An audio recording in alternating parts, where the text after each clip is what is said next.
Sa pagpupulong ni na President Ferdinand R. Marcos Jr. at Vice President at Education Secretary Sara Duterte na finalize ang 2024 to 2025 school calendar. Magsisimula ito sa July 29, 2024 at magtatapos sa April 15, 2025 bilang tugon sa hiling ng mga magulang at estudyante na maiwasan ang mga klase tuwing tag-init dahil sa sobrang init na nagiging sanhi ng pagkansela ng klase. Masaya naman kaya mga kababayan natin dito. Alamin natin ang pulso ng mga kabataan kaugnay niyan. Depende po kasi meron pong students na kaya pong mag-adjust sa sudden changement po ng school calendar and meron naman po yung mahihirapan kasi nga po parang naging tuloy-tuloy yung yung pasok. Kapag bumabaha po, parang mahirap po mag-commute kasi lalo na po kapag malayo yung school na tsaka mahaba po yung biyahe. For me, yes po, dahil mas nakasanayan po ng mga older students po yung normal academic calendar. Kaso nga lang po, yung mga late, example po, yung mga late enrollee, sila nga lang po yung magkakaroon ng conflict po dun sa schedule dahil nga po sa ibabalik nga po yung dating academic calendar. Hindi po disagree, hindi rin po agree. I think kailangan lang po i-modify na hindi po sobrang init and sobrang tag-ulan. Even though it means na magkakaroon ng mas maikling school days yung estudyante. Pabor po ako kasi bukod sa yun po yung nakasanayan, mas magiging effective po yung teaching and learning process kapag nabalik sa dati. Sa tingin ko po, yes, since yun nga po, na-adjust po yung school year na and mahirapan po din po sila pumasok since rainy season na din po and biglaan transition din po yun from mainit to malamig na panahon. May possibility po na magkasakit po sila. Mas okay naman kaya sa mga estudyante na abutan ng tag-init o tag-ulan? Mas pabor po na tag-init po yung sa school year kesa po sa tag-ulan para hindi po mahirapan mag-commute. For me po, mas accessible po pag mainit po dahil mas marami pong accessories na kaya po mag-prevent ng heat. I think mas preventable yung risk pag tag-init. Pero po pag nirisk natin yung tag-ulan, marami pong sakit na pwede makuha yung mga students like dengue, leptospirosis.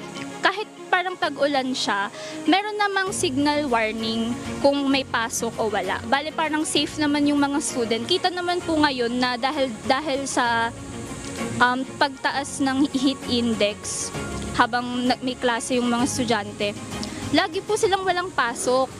Bale sa bahay po sila nag-aaral. Hindi naman po kasing effective yun kapag sa classroom sila tapos sinuturuan sila ng teacher.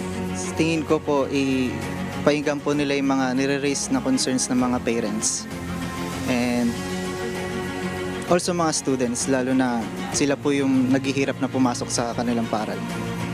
Bukod sa hirap at balakid sa pagpasok, ay isang factor din sa problema mga classrooms natin na karamihan ay hindi climate resilient. Panawagan ng ating mga kababayan, magkaroon sana ng mas maayos na pasilidad sa paaralan para mapanatili itong komportableng lugar para makapag-aral. Dagdag pa nila, maging mas epektibo nawa ang mga hakbang na ito para sa mas maayos at ligtas na pag-aaral ng bawat estudyante.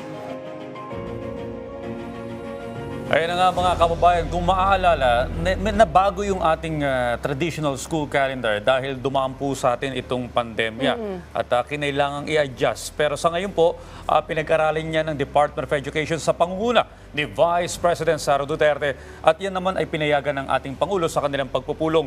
Gayunpaman, itong traditional school calendar, may mga nagsasabi, tag-ulan daw. Yun naman ang poproblemahin. Yun naman ang poproblemahin. Leptospirosis number 1. Yung mga sakit. Dengue number 2. So, gayunpaman, lahat ng tayo dinaanan natin yan. It's a matter of adjustment para sa ating mga kababayan, lalo na yung mga estudyante. So really napakinggan natin dun sa ating mga nakapanayam na mga estudyante, mahirap daw magbiyahe kapag tag-ulan. Mahirap sumakay ng mga jeep, so mahihirapan silang pumunta sa klase, sa kanilang eskwelahan at syempre pabalik sa kanilang tahanan. So, yan naman ay nararanasan natin taon-taon.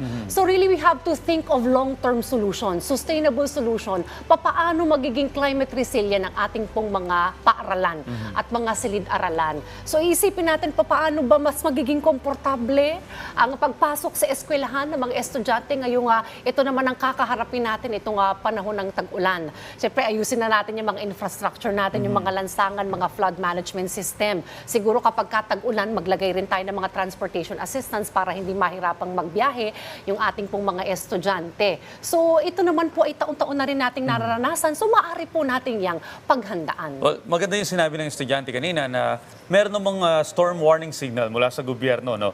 Para alam ng mga estudyante kung kailan sila papasok at kailan sila mananatili sa tahanan. Dahil tandaan po natin, meron na isa pang paraan para makapag-aral. Ito yung via online.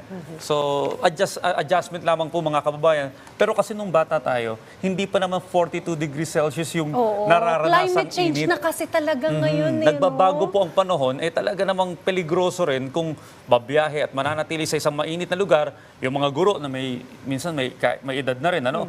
At gayon din sa mga estudyante. Well, una naman napabalita ng World Bank, tutulong din po yan sa Department of Education para po sa mga climate resilient classrooms sa pagpapatayo po ng mga yan at sa pag-retrofit na rin po ng mga silid-aralan para po kahit anong extreme weather po yan, tag-ulan man po yan o tag-init, ay kakayanin po ng ating pong mga paaralan at ng mga classroom para po mas maging maganda po ang kalidad ng edukasyon ng ating pong mga mag-aaral. Kasi alam po ninyo, yung environment, yung silid-aralan, kung maganda po yan, makaka-apekto rin po yan sa kalidad ng pagkatuto ng mga mag-aaral.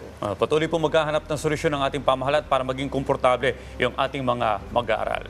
Yan po muna ang ating update ngayong umaga. Abangan ang mga susunod pa nating pag-uusapan patungkol kay Pangulong Ferdinand R. Marcos Jr. dito lamang sa Mr. President on the Go. Puntahan naman natin si Pipi at Meiji.